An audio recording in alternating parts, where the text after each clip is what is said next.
요즘에 식당에 가면 이 오픈 주방으로 된 식당들을 자주 볼 수 있습니다. 식당마다 위생을 강조하는 마크들이 부착되어 있는 것도 볼 수 있죠. 아무래도 뉴스나 또는 인터넷 기사들 중에 차마 입에 담을 수 없을 정도로 이런 비위생적인 식당들이 많이 고발되다 보니까 이 소비자들이 식당을 선택할 때 이 맛뿐 아니라 위생도 매우 중요하게 여긴 탓일 것입니다. 우리가 흔히 접하는 음식 하나도 이 위생이 청결하느냐 또는 불결하느냐에 따라서 소비자의 선택이 달라질 뿐 아니라 심하게는 법적 처벌까지 받게 됩니다. 이 아주 작은 음식 하나에도 이 청결이 매우 중요하다면 하물며 하나님이 거하실 성전을 짓는 일이라면 일꾼들의 정결은 매우 중요한 일이 될 것입니다. 그런데 오늘 하나님께서 학계 선지자를 통해서 유다 백성들에게 하신 말씀을 보면 이 성전을 재건하는 유다 백성들의 이 정결 상태가 매우 좋지 아니했다라는 점을 알려줍니다. 하나님은 그런 유다 백성들의 이런 부정한 상태를 수면 위로 올려 보내십니다. 하나님은 학계 선지자를 통해서 하나의 메시지를 전하기 위해서 이 두 가지 질문을 하는데요. 하나는 하나님께 바쳐진 제물, 곧 이 거룩한 고기를 담은 그릇의 부정함에 대한 것이었습니다. 이 거룩한 고기를 담은 옷자락이 더럽혀지면 그 안에 있는 고기도 거룩한 것이라 할지라도 결과적으로 성물이 되지 못하다는 점을 말씀해 줍니다. 12절 말씀해 보시면 사람이 옷자락에 거룩한 고기를 쌌는데 그 옷자락이 만일 떡에나 국에나 포도주에나 기름에나 다른 음식물에 닿았으면 그것이 성물이 되겠느냐 하라. 학계가 물음에 제사장들이 대답하여 이르되 아니니라 하는지라. 참고로 레위기 11장 33절의 말씀해 보시면 이렇게 기록되어 있습니다. 그것 중 어떤 것이 어느 질그릇에 떨어지면 그 속에 있는 것이 다 부정하여 지나니 너는 그릇을 깨트리라. 거룩한 고기를 할지라도 어떤 그릇에 담겨지냐에 따라서 하나님께서 받을 만한 것이 되고 또는 그렇지 못한 것이 된다라는 점을 알려주는 것이죠. 다음으로 또 다른 질문은 시체를 만져서 부정하여진 사람이 만일 다른 것을 만졌을 때 어떻게 되겠느냐 이 질문을 하십니다.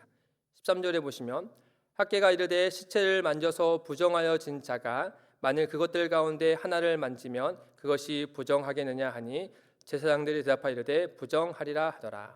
이 또한 참고로 레위기 21장 1절 하반절에 보시면 이렇게 기록되어 있습니다. 그의 백성 중에서 죽은 자를 만짐으로 말미암아 스스로를 더럽히지 말려니와. 이 학계의 선지자의 질문은 제사장들이 익히 알고 있듯이 다 부정한 것이 된다라는 점을 말씀해 주고 있죠.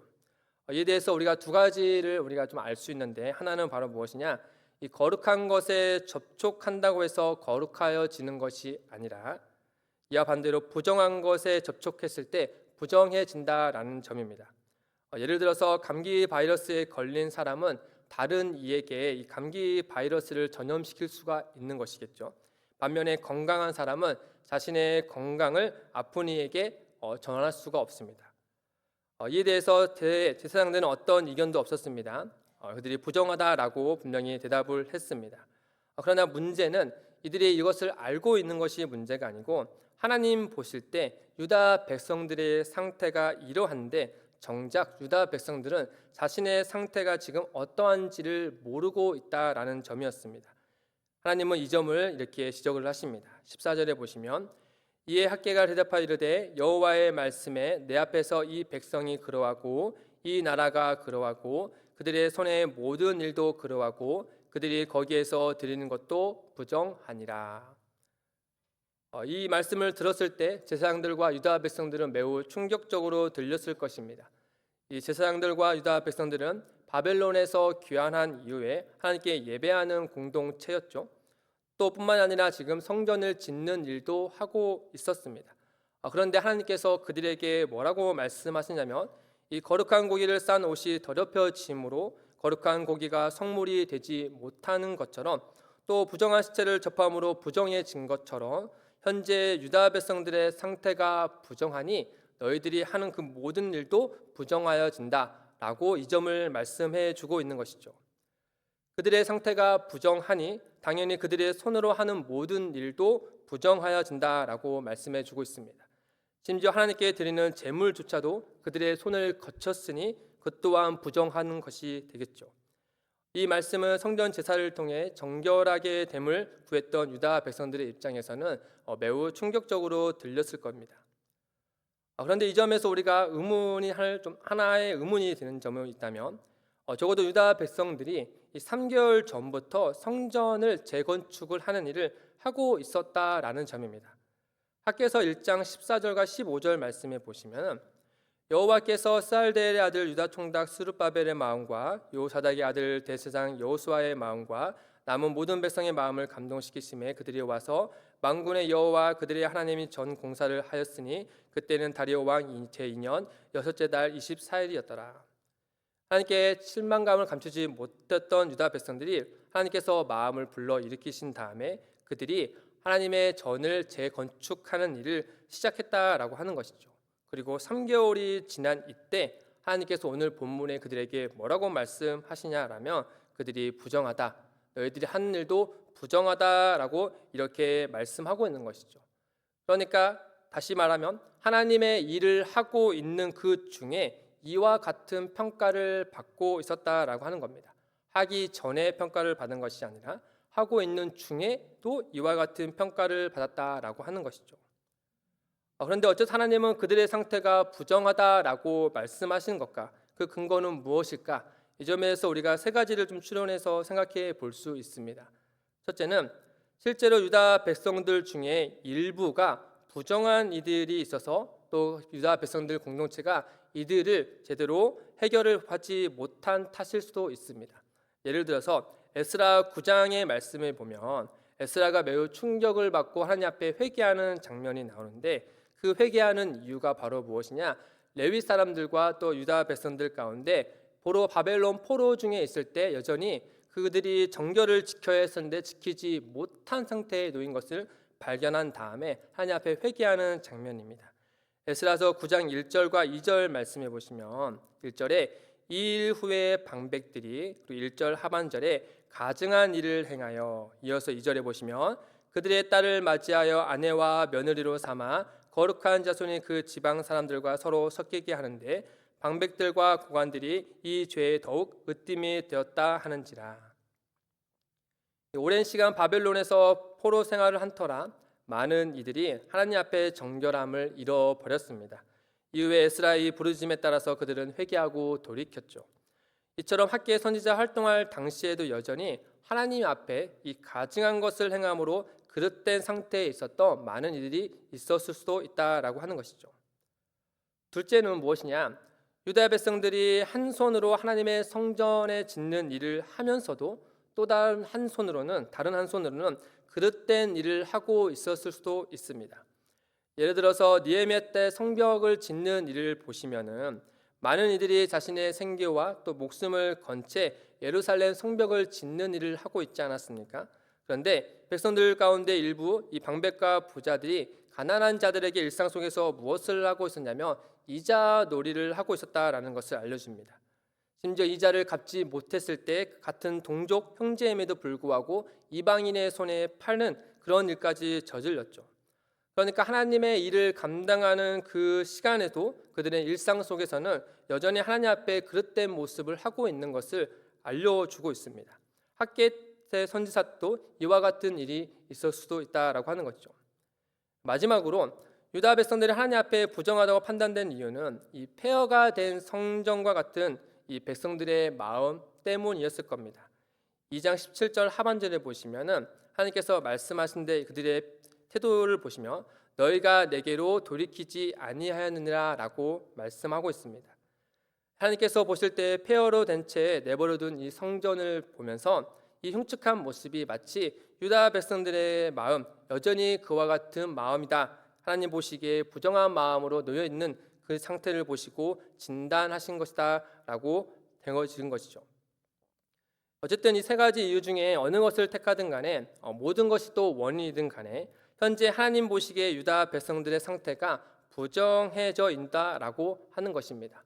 다른 말로 하면 하나님께 받아들여질 하지 못한 상태에 놓여 있었다라고 하는 거죠. 그러니 성전을 짓는 일도 매우 중요하지만 그보다 더 중요한 것은 백성들의 이런 정결게 하게 되는 일, 또 그들의 마음이 하나님의 성전을 짓는 일에 합당해지는 것이다라고 우리에게 말씀해 주고 있습니다. 유다 백성들이 하나님 앞에 부정하다 판단되는 이유를 살펴보건대 현재 교회에 있는 성도인 우리에게 주는 메시지가 매우 좀 두렵게 다가옵니다. 유다 백성들은 하나님의 일을 하고 있는 중에 하나님으로부터 부정하다라는 평가를 받았습니다. 그 이유가 무엇이었습니까? 가증한 일을 행하면서 몸을 더럽힌 것일 수도 있었고, 또 성전과 또 성전을 짓는 일과 달리 일상 속에서 여전히 그릇된 일을 행하는 모습도 있었고, 또 하나님의 뜻에 우리의 마음을 두지 못한 것도 있었습니다.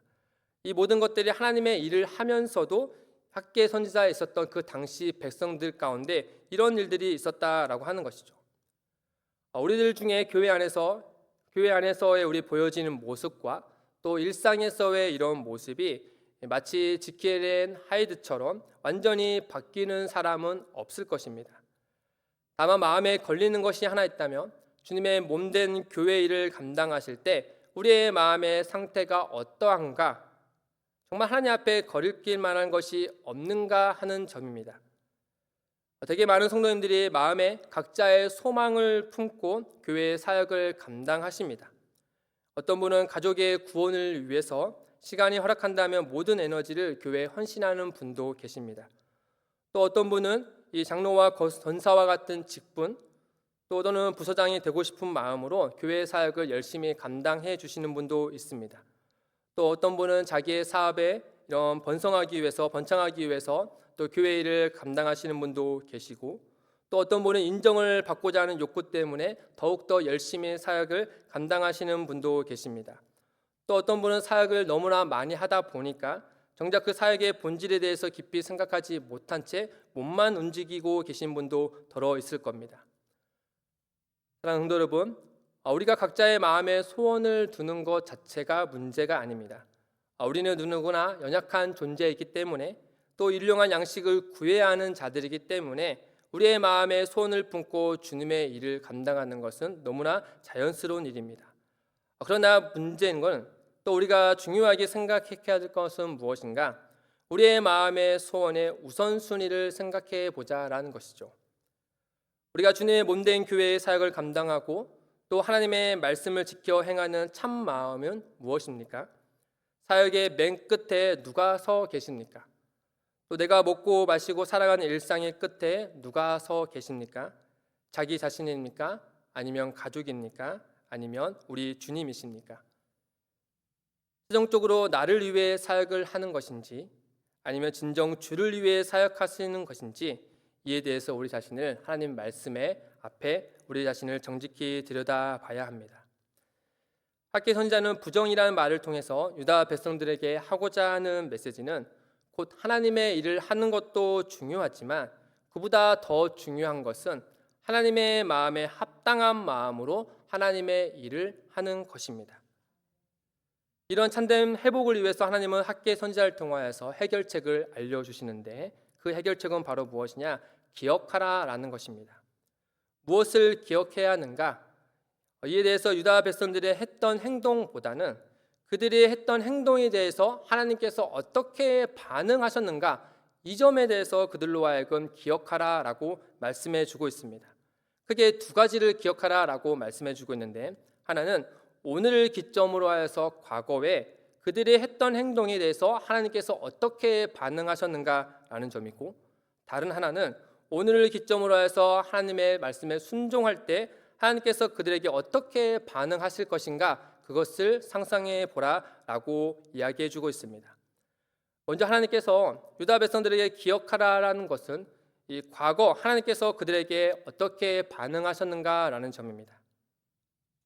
학개서 2장 15절과 17절 말씀해 보시면 하나님께서 과거 그들의 성전 건축에 방치되어 있을 때 하나님께서 어떻게 반응하셨는가, 이 점에 대해서 그들에게 다시금 말씀해 줍니다.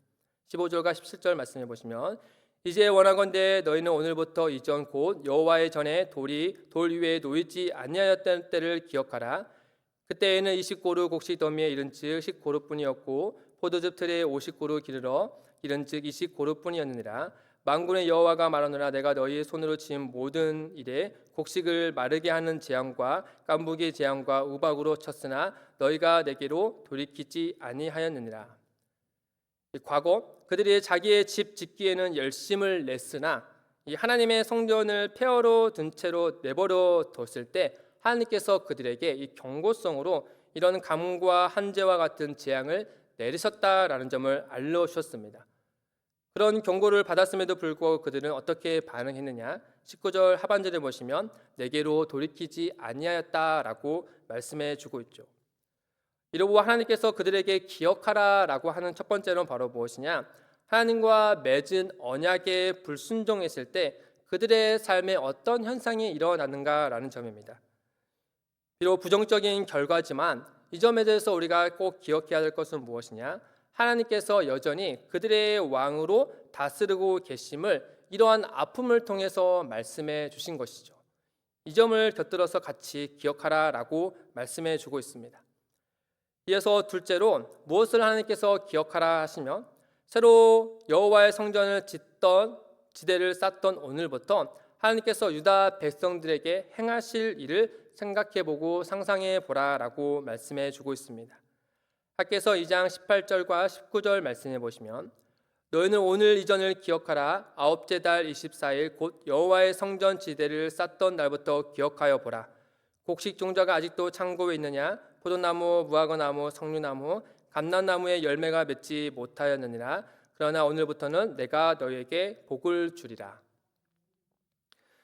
즉 과거 언약을 따르지 못한 삶으로 인해서 하나님께 재앙이라는 것을 받은 것을 한번 생각해 본 이후에 오늘 유다 백성들이 하나님의 마음에 합한 상태로 성전 건축을 해 나갈 때 하나님께서 어떻게 너희에게 행하시겠느냐 이 점을 생각해 보라라고 하는 것이죠. 비록 지금은 창고에 곡식이 없고 또 논밭에 열매가 없다 하더라도 하나님께서 그의 말씀에 순종하기로 결정한 자기 백성에게 반드시 복을 내어 주실 것입니다. 언약에 따라 불순종할 때 그와 같은 재앙을 받았다면 다시 언약에 신실하여 살아간다면 하나님께서 그들에게 복을 내어 주실 것이다 라는 것을 확신하여서 기대감을 가지고 오늘 하루를 살아갈 수 있는 것이죠. 하나님은 17절의 말씀처럼 재앙으로 이 땅을 치시기도 하시는 분이시지만 19절의 말씀처럼 이 땅을 복을 내려주시기도 하십니다. 이렇듯 학개의 선지자는 유다 백성 공동체가 처한 상황을 과거로부터 오늘에 이르기까지 성찰해 보게 하는 것이죠.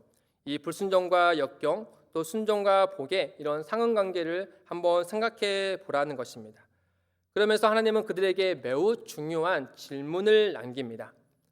오늘 본문에서도 계속 반복되고 있듯이 언약에 따라 신실하신 하나님을 이전과 이후를 한번 생각해 볼 때 유다 백성들이 순종하거나 불순종할 수 있는 오늘, 주어진 오늘, 그때 무엇을 선택하며 살 것인가?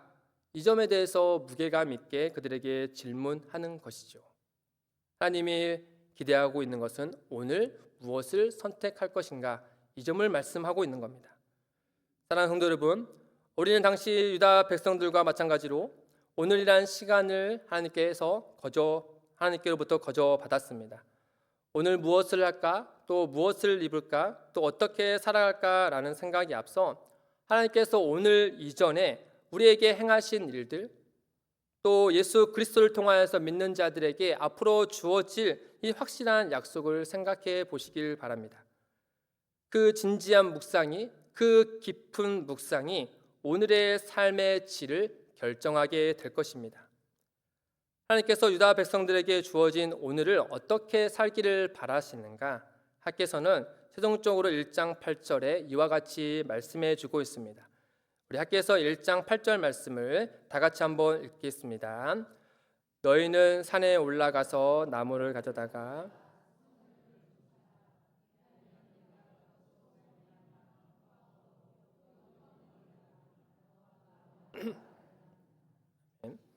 곧 하나님의 영광을 위하여 오늘도 하나님을 사랑하여 그분의 말씀에 순종하는 삶을 말씀하고 있는 것이죠. 하나님은 그러한 삶을 기뻐하시고 그 삶을 통해 영광 받으십니다. 사랑하는 성도 여러분, 우리 모두는 교회나 가정 또는 직장과 개인의 취미 공간에 있어라도 어느 공간에서라도 하나님을 최우선으로 선택하고 그분의 영광을 드러내는 삶이 되어야 합니다. 우리의 초점이 하나님의 기뻐하심과 그 영광의 초점에 맞춰지지 않는다면 그 모든 행위와 생각과 삶의 끝에 하나님이 아닌 자기가 서 있기 마련입니다. 오늘 말씀에 비춰보면 하나님의 아닌 자기의 영광을 위한 삶은 하나님 보시기에 부정한 것이 되기 때문에 우리는 오직 주의 영광을 위한 삶이 되어야 합니다. 오직 주의 영광을 위할 때 우리의 일상 중에 지극히 작은 것이라도 하나님 보시기에 기뻐할 것이 될 것입니다. 한 예로 예수님께서 길을 가시다가 꽃을 보시면서 이렇게 말씀하셨습니다. 마태복음 6장 29절에 그러나 내가 너희에게 말하노니 솔로몬의 모든 영광으로도 입은 것이 이 꽃 하나만 갖지 못하였느니라. 우리가 스스로를 위해 취한 모든 영광이 하나님의 창조한 핀 꽃 한 송이보다 못하다라고 말씀하고 있는 것이죠. 그렇다고 꽃이 많이 핀 이 계절에 꽃을 보면서 나는 이 꽃보다 못한 인생이구나 라고 생각할 필요는 없습니다. 왜냐하면 하나님의 아들이신 예수님은 저 꽃이 아닌 나 같은 죄인을 위하여서 십자가를 지셨기 때문입니다. 학기의 선지자 시대 때 성전 재건축이 저주에서 축복으로 전환됐던 것처럼 우리의 인생은 예수 그리스도를 믿을 때 영원한 저주에서 복 있는 자녀로 전환되었습니다. 그리고 예수 그리스도 안에서 하나님의 영광을 드러내는 그 복을 누리며 살 수 있게 되었죠. 예수 그리스도 안에서 형제된 우리는 꽃을 보며 하나님의 영광을 이야기하신 예수님이 마지막에 하신 이 말씀을 꼭 기억해야 됩니다. 마태복음 6장 33절입니다. 우리 다 같이 한번 읽겠습니다. 그런즉 너희는 먼저 그의 나라와 그의 의를 구하라. 그리하면 이 모든 것을 너희에게 더하시리라. 아멘. 사랑하는 성도 여러분, 직장에서, 가정에서, 교회에서 또는 홀로 있을 때조차도 하나님의 예수 안에서 주신 은혜를 생각하시고 오늘 그곳에서 하나님 나라와 의를 먼저 구하여 하나님의 영광이 되는 삶이 되시기를 주님의 이름으로 소망드립니다. 함께 기도하기를 원합니다.